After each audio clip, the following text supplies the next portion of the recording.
Day 19, Friday, 13th December 2024. What are we talking about? I saw an Instagram cuthouse post out of the major podcast of Dr. Stephen Akintayo. It's about billionaire podcast, I guess. Billionaire habits. I think that's the tag of the podcast. And he was talking with, I'm not sure of the title of this man, but his name is Cosmos Maduka. And he was talking about parents being guilty of misleading their children. Like, he was talking about how his rode when he was 11, that was started riding bikes, power bikes, and his son was 16 when his son wanted to try it, and he refused. To say, lie, you are very young, you don't try this, I'm your protector, I'm your guardian, blah blah blah. And his third born, the one that actually knew how to ride power bike, is the one that rode it out of disobedience. Like, he was adamant to learn it. And now the other ones are not able to ride, maybe because they gave up on it and they got angry, emotional, rage and all that. One way or the other, they don't know how to ride it again. Is that the third born that disobeyed, now that it is now his biking company that goes out with on power bikes to do sightseeing and all that.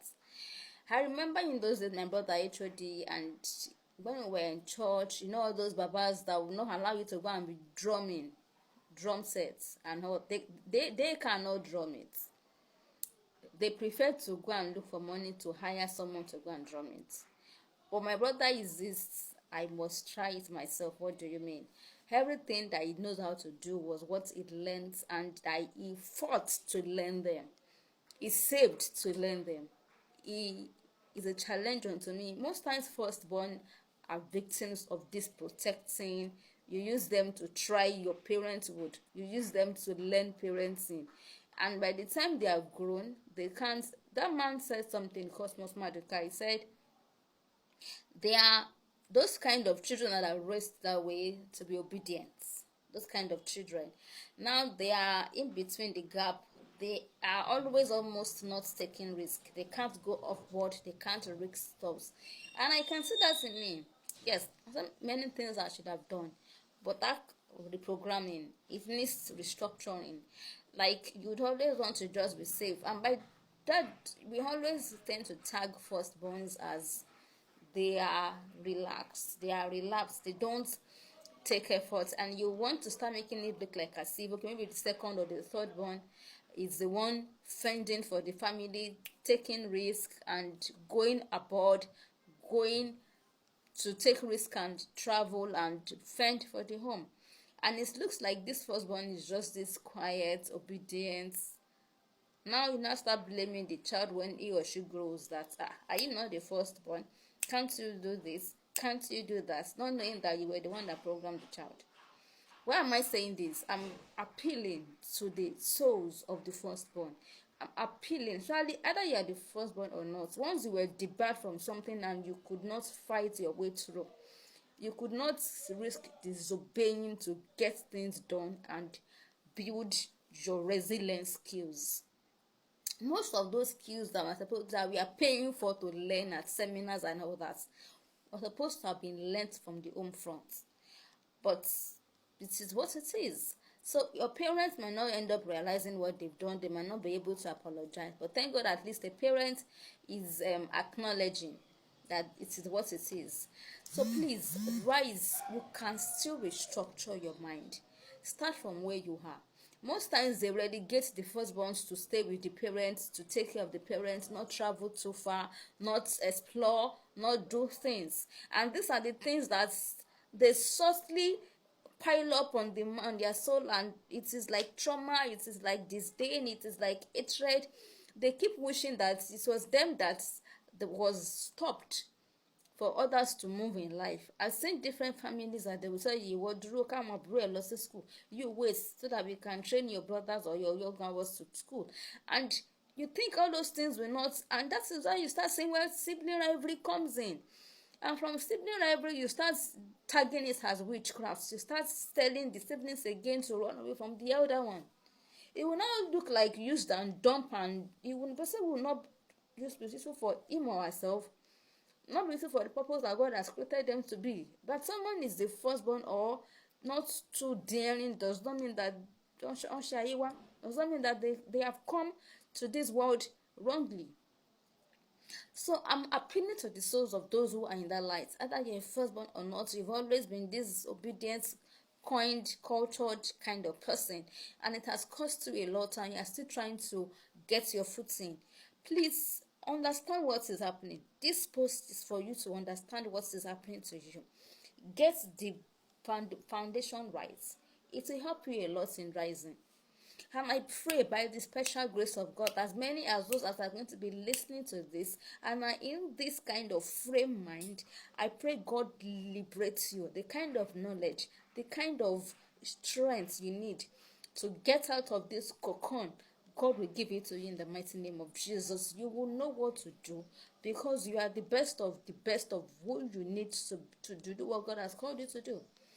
I pray that God gives you the environment for you to, you might need to work more.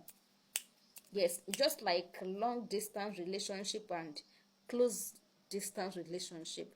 The efforts they will put into making that relationship work. It is not that kind of distance relationship you will be telling me that you can't know the password of my phone. You can't be telling me that I can't ask where you are. You have to be an open book. You have to invest more financially, spiritually, emotionally, and every otherly. So you need to know that there is much work to be done. You need to know that you need to have so many firsts to do. First, travel. It might be even out of your vicinity. Just get out. Dare something to do. Please let God lead you to, so that you won't be making crazy mistakes all in the name of trying to be daring. But my point is, get yourself out. Those people that when they were daring, like my brother, if they shout on him, all the shouting is passing through. Some of us, once they talk to us, we would be down. We will go back to our shells. The talks might have affected him, but that goal I must achieve is I've been insulted. Let me achieve what I am insulted about. We have different ways of reacting to different circumstances, and he was the one that fought through for those coming after him. Those that started drumming in church, started drumming later and making money even out of the skill. He fought it for them. He was the one. The way he drummed, it doesn't drum again these days again, but those days, he was the one that once they see him, they will not shout on those boys when they are drumming. He stands by them. Oh yeah, be drumming. Because if they don't learn it, at the end of the day, they still end up going outside to go and be employing people. Then they won't still pay you as a member. And I will not now learn. What for? So he especially dared so many things, lived away from the family several times, got duped, got different attacks, got different negative experiences, but at least it's on record that he did some things.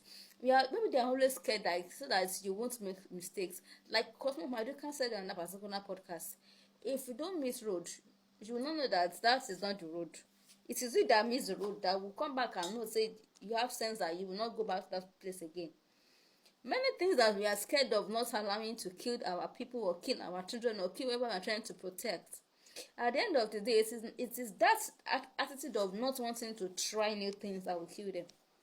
Because they won't be able to fend, they won't be able to even take good care of themselves, they won't be able to build necessary resilience, doggedness skills, they won't be able to build life skills, and they won't be able to get to the maximum of their potential per time and be able to make money with their skills. And at the end of the day, they feel down, they feel anger, they feel rage, and they resent you for that. This is a call to parents, and at the same time call to those who are affected. Like I prayed before, you will rise again. Now act it and rise. Thank you so much. Have a good day.